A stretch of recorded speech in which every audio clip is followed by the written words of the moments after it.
The Pittsburgh Steelers will visit the Chicago Bears, who look to notch their first victory of the season in front of their home crowd on Sunday, September 24th in Week 3 NFL action.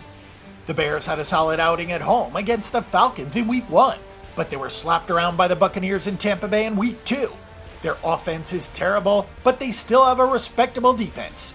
Meanwhile, the Steelers made their fans feel better about their close game versus Cleveland in Week 1 by dismantling a good Vikings team in a 26-9 routing in Week 2. Ben Roethlisberger completed 23 of 35 passes for 243 yards and a pair of touchdowns, but he didn't appear to be on the same page as Antonio Brown, who caught just 5 of 11 passes.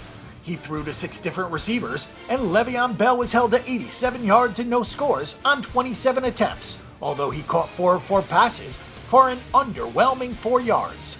The Pittsburgh defense pretty much shut down Case Keenum, who connected 20 times on 37 attempts for 167 yards. The Vikings' running game never really got off the ground either, and Minnesota was held to just 14 first downs. By all appearances, the Steelers are a very well-rounded team, although Le'Veon Bell and the running game have not played anywhere near their potential, averaging just 2.8 yards per carry so far. It's just a matter of time before that average increases, but they might have a tough time against a good Chicago run defense that's yielded just 3.2 yards per carry so far this season. Le'Veon Bell's longest carry was for just 11 yards in Week 2.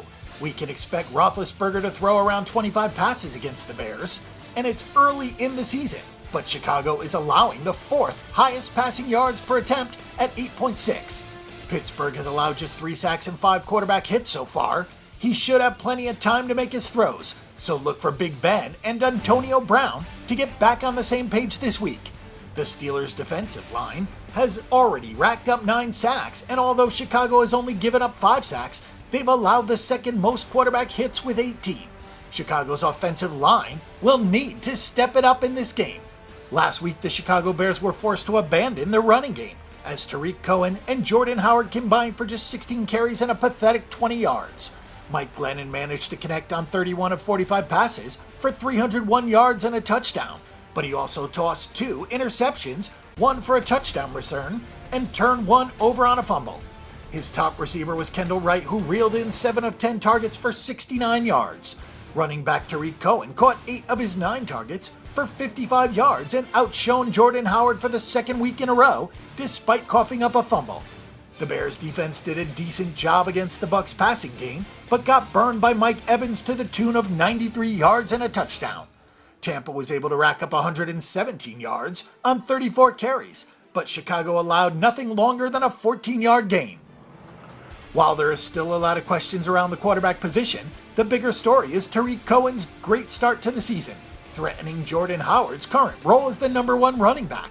Howard may have carried 2 more times than Cohen, but he was only thrown to once, while Cohen hauled in 8 or 9 targets, making the rookie one of Chicago's most valuable players so far. Mike Glennon has done an admirable job of spreading the ball around, but he just can't seem to strike a big connection, and it definitely won't get any easier against the Steelers. So expect Glennon to spread the ball around once more, but also expect his usual turnovers. The Bears' defense will be relied on to keep them in this game, but even a stellar defensive performance probably won't be enough to stop the Steelers from winning this one. They should be able to keep Pittsburgh from running wild, but it will be a challenge to stop the Pittsburgh passing game. So our pick and prediction is to go with the Pittsburgh Steelers at -7 and also play this game under 45 points.